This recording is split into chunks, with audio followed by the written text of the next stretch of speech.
Hey friends, I made these delicious beef and bean enchiladas at home. They were a hit.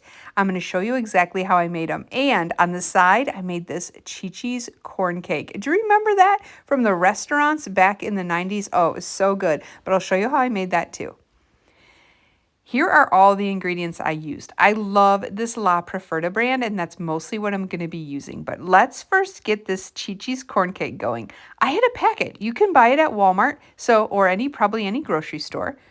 And we're going to make it just like the package said. So it's the packet, some cream corn, melted butter, and water. And we're just going to stir that all around until it's fully combined. This is so easy. The hardest part about this is waiting 45 minutes for it to cook. But what's great is my enchiladas are going to be completely put together and cooked by the time this is done.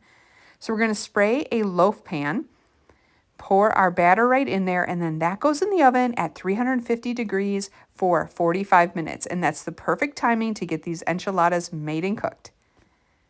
That was easy. Now let's get on to these enchiladas. We're going to take a pound of ground beef. Let's get that on the stove to start to brown. And then we're going to use a half an onion. And now use as much as you want, however your family likes it. But I love this little onion keeper from Amazon. I used half an onion yesterday, and you can keep it in the refrigerator without it smelling up anything. It's so nice. But then I just diced that up. We're going to put it in our pan, start that cooking with our ground beef. While that's cooking, we're going to get our cheese ready. I used two kinds of cheeses for this. I used a Monterey Jack and a medium cheddar. And I am going to tell you, I love to shred my own cheese. It tastes better. It's cheaper. It's not hard. Look at how fast this cheese shreds. Just get yourself a good cheese shredder and buy the big bulk cheese and shred it yourself. It's definitely worth it. You can see the meat is nicely browning on the stove, so let's get that all seasoned up. I used a can of green chilies. Green chilies are always delicious in any Mexican dish, in my opinion. Then I used a little bit of this La Preferida enchilada sauce. This is my favorite. If you can find this in the grocery store, get it. This is so much better than any other brand. Then I added a little bit of pepper, a little bit of garlic powder, and of course, you can put your favorite seasonings in. You just want to make sure this meat is nice and seasoned because this is what's going to carry a lot of your flavor along with that enchilada sauce. I put in a few sprinkles of red pepper, but that stuff's spicy, so be careful. And then some Lowry seasoned salt. This made such a nice, flavorful meat. And then you can just let that keep simmering on the stove. Now, if your meat is fully cooked at this point, you can taste it just to make sure that it's nice and seasoned. Now let's head back over to the counter and we're going to get these assembled. I'm using white corn tortillas. I love the flavor of corn tortillas in enchiladas. You can definitely use flour if that's your favorite though. And for a 9x13 pan, you can get 10 of these to fit. So I laid out 10 tortillas and I'm making beef and bean. So I used some refried beans. And again, this La Preferida brand, I can't tell you again how much I love this brand. Everything they make is delicious. And then I just brought my meat mixture over and we're going to put a little bit in each one. Don't worry about overfilling these. You're going to eat them with a fork anyway, so if they're busting at the seams, it's perfectly fine. I used that pound of ground beef on all of these, so I just divided it equally between all 10 tortillas. And then I added Monterey Jack on the inside. It doesn't matter. If you want to use all cheddar or you want to use a Mexican blend cheese, whatever you want to use, you can even use pre-shredded cheese. That's okay.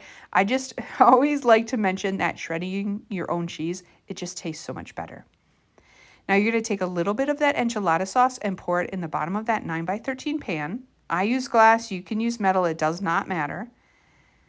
And then we're just going to kind of fold these over on themselves and put them in upside down. That cheese will help to kind of bind them close once they're cooking.